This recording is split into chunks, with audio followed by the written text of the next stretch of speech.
Before I begin, I'd like to thank our host tonight, Howard and his Rebbitzin, for opening your home for this occasion to benefit the Yeshiva. And Be'ezras Hashem, this house should be filled with simchas and mitzvahs many, many, many years to come.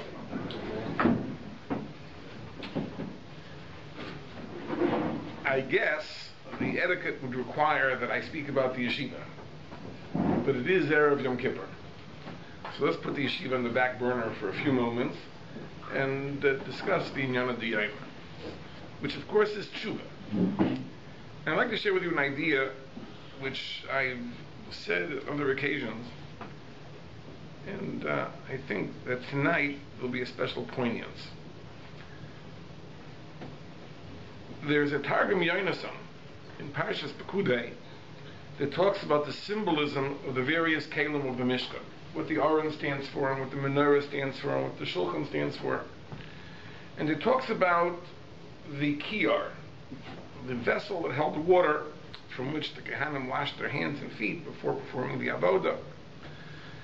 And the Targum Yonasan says that the Kiyor is symbolic of Teshuva.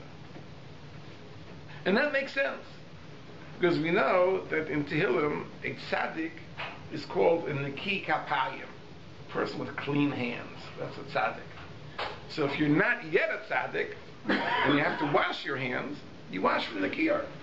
So it makes perfect sense that the Kiyor should symbolize Teshuva. But I'd like to take this symbolism a step farther. I think there are some aspects of the Kiyor which teach us some very valuable lessons about Teshuva. I'd like to talk about two of them. We know, the Pasuk tells us that the Kiyor was made of mirrors. The Maros Hatzovos was made of mirrors. The Ramban speaks out that this was unlike any other vessel in the Mishkan. Everything else that was donated for the Mishkan was melted down, and the metal was refashioned into the various kelim. So the gold, it might have been a necklace, it might have been earrings, it might have been a bracelet, but ultimately it was melted down and it became the Aron, it became the Menorah, it became the Shulchan. Here, the mirrors that were donated were kept as mirrors. The mirrors were joined, they were welded together, and that formed the Kiyor. But looking at the Kiyor, you could see that it was made of mirrors. And that teaches us something very important. And we know that Teshuva has steps. There's charata, there's remorse, and there's asiva sachet, and there's kabbalah haba, and there's vidui. But the first step, the aleph beis of Teshuva, is to look yourself in the mirror. To make a cheshbon nefesh, a self-assessment. That is the first step in the process of Teshuva. And when you look in the mirror, you have to make sure that it's not a distorted mirror. You know, you go to the fun house, the amusement park, so you have a mirror that makes you look very, very slender, even if you're not. Or a mirror that makes you look very wide, even if you're not. Here you need an accurate mirror. And this accurate mirror means not only to see your faults, but to see your virtues as well. There's an amazing observation that the Sforno points out in Parshas Kisavo. As we think of vidui as Rashamnu, Bogadnu, Gazalnu. But there's another declaration which Chazal also call vidui, which is vidui meiser. Every 3 years a person makes a declaration that he properly handled the Trumas and Meisras. Bi'arti HaKadosh min Abayis, I gave it to the Kayin, to the Levi, to the Yisrael, to the Aniyim. I did not violate any rules, any laws. I forgot nothing. I did everything exactly kados v'kadir. And Chazal call that vidui meiser. And the Sforno was troubled that the term of vidui normally is a confession of sin. And here it's the opposite. It's a declaration of having done everything perfectly. And yet we use the same word, vidui. The Sforno says a pshat al derech drush. But I think it points to a truth, that vidui does not mean only taking note of your faults. It means taking note of your strengths, of the genuine accomplishments that you have. There's a famous mimer of Nachman of Breslov, perhaps one of the most famous in the Sefer Azamra, where he makes this point, that a person, when he makes this cheshbon hanefesh, can't only see his faults. If he sees his faults, then he'll see himself as being worthless and hopeless. He has to see his achievements, his accomplishments, his strengths. And you need an accurate mirror. And that's the first thing that the Kiyor symbolizes. But I think there's another aspect to this. Who gave these mirrors? So the Torah tells us that these were the women who used these mirrors in Mitzrayim. What was the story? Because you had the men were slaves, and the men were not interested in bringing more children into the world. In their thinking, more children, more slaves. They're going to share the same wretched fate that we share. So they weren't interested in family life. They weren't interested in having children. They weren't interested in their wives. They just had no interest. They would work at the brick pile, and they would collapse in bed at night, and that was it. So the women, they took these mirrors, and first they used them to beautify themselves. They made themselves up to be very attractive for their husbands. And then Rashi brings the Medrash, they would take these mirrors into the fields where their husbands were working, and they would sit with their husbands, and they would look into the mirrors together, and playfully they would tease their husbands, and they would say, "Who's prettier, me or you?" And the husband would smile. And one thing led to the next. Ultimately, the passion was restored, and children were born. And these children became the tzvos, they became the armies of the Ribono Shel Olam, the armies that ultimately left Mitzrayim, that marched to Har Sinai onto Eretz Yisrael, and founded the Jewish nation. What was the difference between the men and these Nashim Tzidkaniyos? What was the difference? The men were only able to see the current state of affairs. They saw slavery, they saw work, they saw torture, they saw misery, they saw a life which had no future. The Nashim Tzidkaniyos were able to see beyond. They were able to see that there is a future, there is hope, things can be better. And they acted upon that conviction and raised these armies, these tzavos, that of course were the foundation of the Jewish nation. If the first step in Teshuva is to make an accurate cheshbon hanefesh, self-assessment of the present, I think the second step in Teshuva is to be able to imagine a better future. That things don't have to be as they are. I can be better. Life can be better. It can be more fulfilled. It can be more accomplished. That requires imagination. That requires vision. Just illustrated with a story. I knew a woman who told me the following. She had a weight problem. She wanted to lose weight. And she couldn't. She tried every diet. She couldn't lose weight. So she went to a psychologist, and the psychologist told her, your problem is that you went through the Holocaust. And in the Holocaust, of course, in the various places you were, there was very little food. So whenever you found a morsel of food, you felt you had to eat it. So this is why none of your diets are working, because you've carried this habit into the future. When you see food, you feel compelled to eat it. So what can you do? So you recommended go for hypnosis. You go to hypnosis, so then you'll be able to diet and lose weight. Okay, so the woman went to hypnosis. So the hypnotist puts her in a trance and tells her like this. He says, I want you to imagine yourself looking into a mirror. I want you to see yourself wearing the most becoming outfit you could imagine. And the woman is telling me, she said, I saw myself wearing a beautifully tailored navy blue pinstripe suit. I was so slender.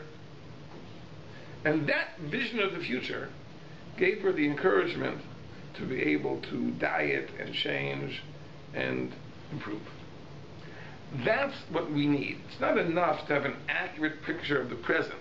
You have to have that vision of the future. Now the pasuk says in Mishlei, "Be'ein chazoin yipara om." If there's no vision, the nation goes wild. So what does the pasuk mean? Most Mepharshim understand it this way: if there's no navi to rebuke the people go wild. But there might be another pshat, and I was inspired to this pshat by a mashal, which is brought from the Barditchever. You know, it's a great schus, by the way.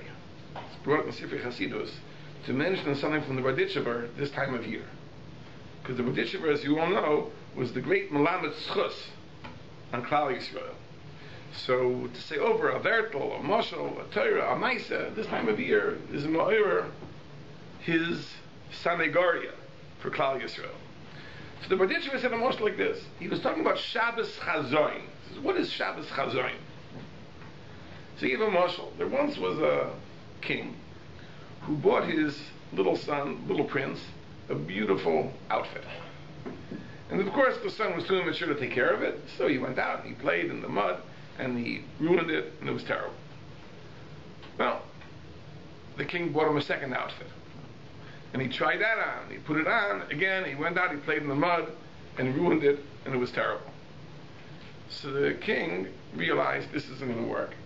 The kid isn't mature enough to take care of the outfit, so he bought a third outfit, but he put it behind a sheet of glass, a pane of glass. And he told him, you see this outfit? If you learn how to behave, you can have that outfit. And the boy stood entranced, looking at this beautiful garment, and he understood that someday I could have that. You know, it's funny, I once had the same experience. When I was once in New York for Pesach with my family. My kids were much younger. And we were figuring, what can we do on a Cholamoid trip? You know, this is like the hardest thing. You know, what a Cholamoid trip, where to go? So someone came up with the brilliant, but in retrospect, harebrained idea that we should go to the Metropolitan Museum and see the Egyptian exhibit. And we're going to see all the artifacts from Mitzrayim. We were interested in Pesach. So we go. Needless to say, it was a bomb. The kids were not interested in seeing the Getchkas of Mitzrayim. So my young son, Yaakov, then who was like 6 years old, was not interested in anything in the museum except for one thing. There was a little suit of armor that was designed for a little prince. And that's what he wanted, that suit of armor. And he would stare at it and gaze at it and would go to the next thing. Now he wants to go back and see it, you know, hoping that maybe someday I would buy him a suit of armor. So we understand this muscle of the little prince who sees this beautiful garment. Said the Barditchever that is the idea of chazoin, that on that Shabbos, the Shabbos for Tisha B'Av, each and every one of us is given a vision of the future. It says we can think of what would it be like to have the Beis Hamikdash again. And that vision is the inspiration to do what we have to do to make Mashiach's coming a reality. That's Shabbos chazoin. Be'ein chazoin yipara om, where there is no vision, where you can't imagine the future, where all you can see is the present, this is the way things are, then people are just wild. There's no focus, there's no direction, there's no energy. Everything is just dissipated. These are the two aspects to Teshuva. The two aspects of the Kiyor. First, it was made of mirrors. And secondly, it was contributed, it was donated by the people who had vision, the Nashim Tzidkanias, who could see the future. And by the way, this explains another fantastic aspect of the Kiyor. We know, Chazal tell us, Torah tells us, that the Kiyor had a separate function.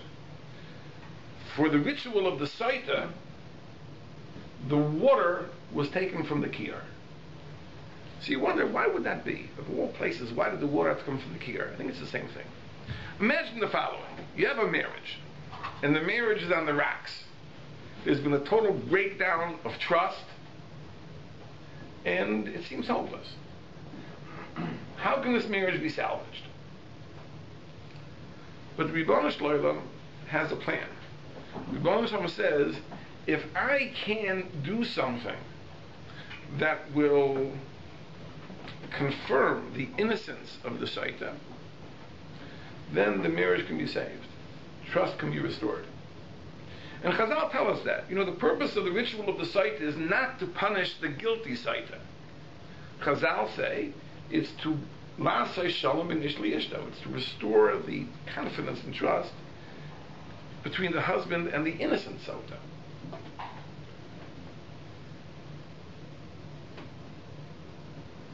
That's the idea of the Kiyor. The ability to see beyond. Where everyone else sees this marriage is doomed. It cannot succeed. It cannot be salvaged. The Ribono Shel Olam sees, no, there's hope. Like a good therapist. Right? The people come in at each other's throats. And the therapist says, no, this marriage has potential. This marriage can be saved. And I'm going to perform a miracle to make it happen.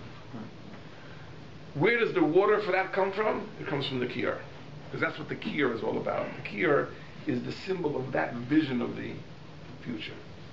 That's what Tshuva requires. And as we embark on this path of Tshuva, I think we have to remember these two lessons. First, that we have to be very, very, very precise and accurate in our self-assessment. We have to look ourselves in that mirror and see things as they are exactly.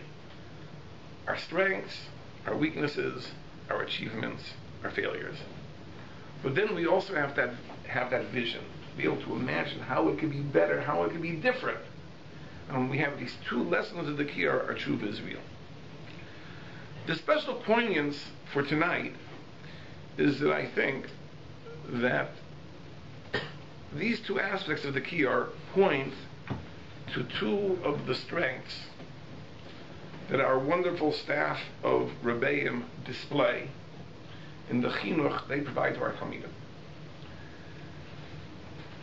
You take a young boy, 14, 15, 16 years old.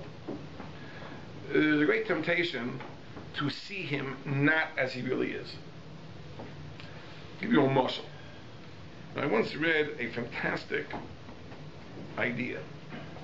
If you go to Egypt, or to a museum where they have Egyptian artifacts, not on Chol Hamoed, not with your little kids, but if you go on your own, you'll notice that on the tomb paintings, they have pictures of the royal family, the Parais and their children. And it's an amazing thing. The children are exactly like the parents. The same proportions of head to body to legs. They're dressed the same hats, same garments. The only difference is that the parents are so tall and the children are so tall.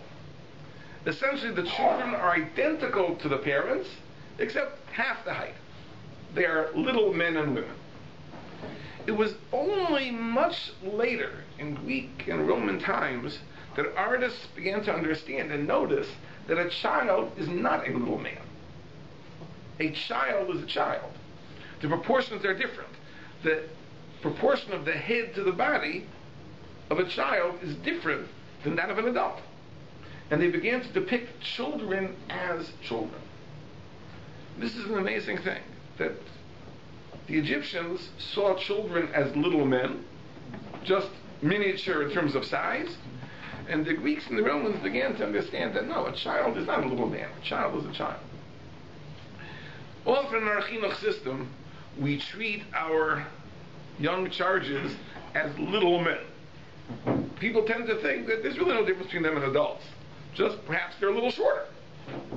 But in terms of their thinking, in terms of their aspirations, in terms of what they want to accomplish in life, in terms of what their Yetzaharas are, it's all the same. They are essentially adults.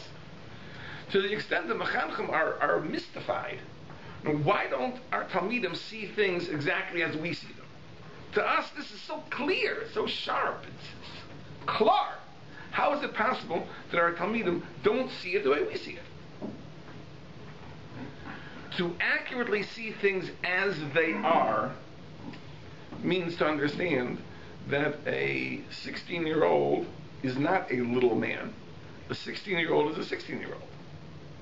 He has different ideas and different aspirations and different goals and different Yetzaharas. Different things motivate him. And the Rebbe has to understand that. If he overlooks that, it is at his peril. And Baruch Hashem, I have the privilege of working with such a magnificent group of Rebbeim who make me look good every day. Every day they make me look like a genius. And it really is not a reflection on me, it's a reflection on them. But one of the great strengths is that they understand what makes a boy tick. They see the boy as a boy. They understand what a 14-year-old thinks, and what a 15-year-old thinks, and what a 16-year-old thinks, and are able to relate to them ba'asher husham as they are. But at the same time, they also have this vision for the future. They also understand what can be. They don't say, well, this is what he is, and that's what he's going to be, and we'll just settle for that. They understand it's true, young boy, but the potential for growth is there. There is a potential for development, for aliyah. And Baruch Hashem, year after year after year, we see our Talmidim growing and developing and reaching heights that maybe some would have considered unimaginable, but I think our Rebbeim were able to imagine them well in advance and guide them in that process from now to that pinnacle of achievement later. That, I think, is the strength of the Yeshiva. And Baruch Hashem, I think, one of the yesodus of its hatzlacha. And that's why these thoughts of Teshuva have a special poignance tonight, this Masiba, which is really Hachzakas HaTorah, to support the work of the Yeshiva. We are very appreciative of everything you do. We could not do anything without your support, without the community support. We thank you, but we hope that you appreciate as well what is happening. That what you're supporting is not simply a place where we go through the motions.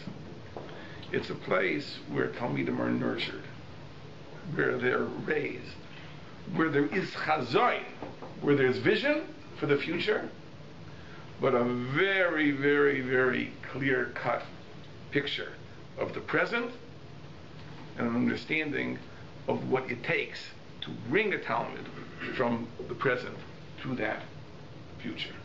In the schus of your support, in the schus of your tshuva, in the schus of all the good things that you do and have done and will do, the Rebbeinu Shalom should bless you all for a Gemar Chatzima Tova B'Sifrim Shel Tzadikim. It should be a year of tremendous Hatzlacha and Ruchnius and Gashmius, and of course, Shalom Al Yisrael. Thank you for listening.